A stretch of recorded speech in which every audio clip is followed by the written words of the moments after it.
My upbringing with financial education, you know, I grew up, I guess we would call it like lower middle class. You know, my mom was a school teacher for like 40 years. My dad, you know, he had different jobs over the years, you know, but didn't have like oh, I'm a this or I'm a that. You know, he just worked different jobs. We lived frugally, you know what I mean? There wasn't a lot of excess, but it was good and it was solid. I had an excellent foundation. My dad would always tell me, you need to be self-employed. You need to own your own business. But it's funny, when I first did that, he was like, what are you doing? You're quitting your good job to start a business? It was pretty funny because he got scared, like a lot of people do when they become entrepreneurs.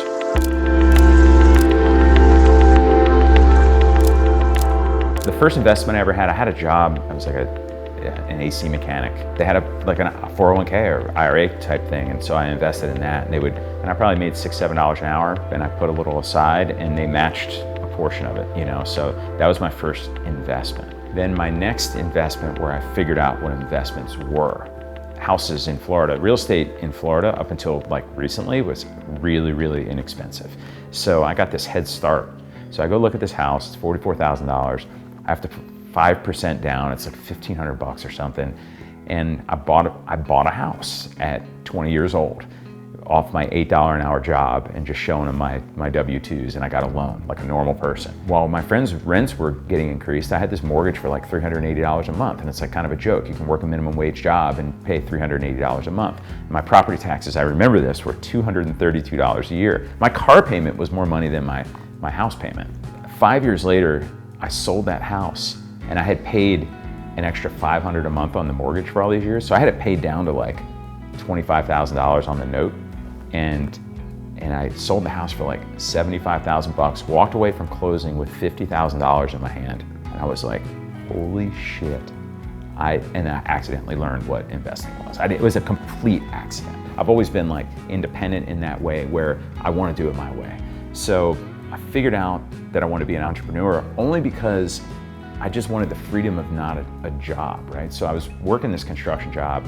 I was mowing lawns on the weekend, and I was making as much money in 2 days mowing lawns with a push mower that I was in the whole week. So I accidentally figured out like I was an entrepreneur by going, oh, I should just mow lawns 5 days a week. So that was my first experience with business. You know, once I sold the lawn service and I went to Skate Park of Tampa, I was technically an employee, but I always treated everything I've ever done as if it were me, as if I were an entrepreneur the whole time. That's just my mentality.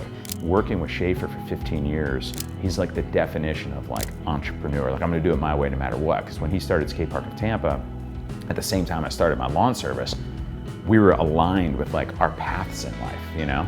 And then Rob Marinick joining us, Rob's the same way, you know, but he's a CPA, but a skater, CPA, and just probably one of the smartest guys in the industry behind the scenes that no one knows about.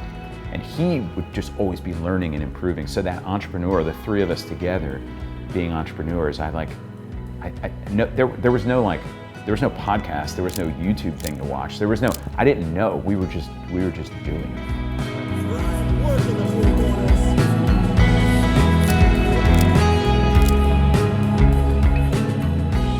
I think the number one trap to avoid of the skaters we manage, or anyone that I get to give advice to, right, is like, as you increase your income, your expenses don't increase equally with your income. They stay low, right? Because that's how you start to create that freedom, right? You have that distance between like, I live like this, but I make this. And then what I do encourage my skaters to do is just buy something that's an asset. And I don't care if they buy the car cash. I'm like, just buy the car cash. Don't lease it. Buy the house, pay it off. It goes against what any financial advisor will tell you, because every financial advisor will tell you, give me all of your money, rent a home or buy a house with the lowest interest rate possible and pay as little as you can on that. But I've never thought that way. I've personally paid off everything I own. I have no personal debt. Therefore, the lack of personal debt creates a certain amount of freedom, right? Now I have business debt, and I have payroll and those things that have to be paid to people every 2 weeks, and I have it, but I don't need it. But no one's taken my house away, no one's taken my car away. I feel like those things, you just pay them off and they're just there. There's a time frame on a skateboarding career, right? It's limited, and it could be over like real soon. You could be at the tip top and it could be over real soon. So, but if you have this asset, oh, I bought this house for 500 grand. I paid it off over 5 or 6 years. My career lasted 10, but this house I paid $500,000 for, it's $1 million now. So that's nice. So I got $1 million sitting there, right? And we had them start in a traditional IRA or a 401k. We had them invest in commune or invest in whatever they invested in. So they have a few things that, okay, money's all sitting there. Obviously you're working on what you're gonna do next, plan ahead of time. But if everything goes to hell, you have these assets. And I believe that's very valuable. Maybe even have a cash stash under the bed. A few people have that too.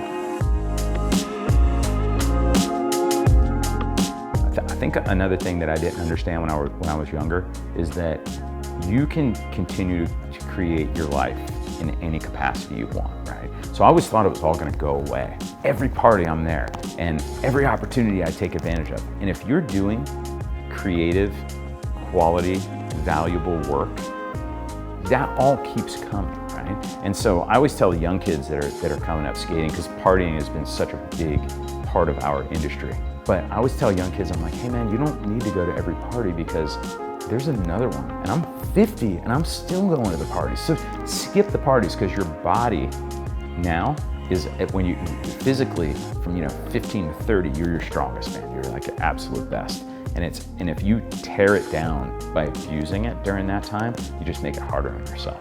When you're not partying, you're getting up early, you're eating better, you're taking care of yourself. Your brain is 100%, your mind is straight, so therefore you're making better decisions in your life. That leads to your financial decisions and your professional decisions. And you're just on point. You just run at this high level and the high producers level.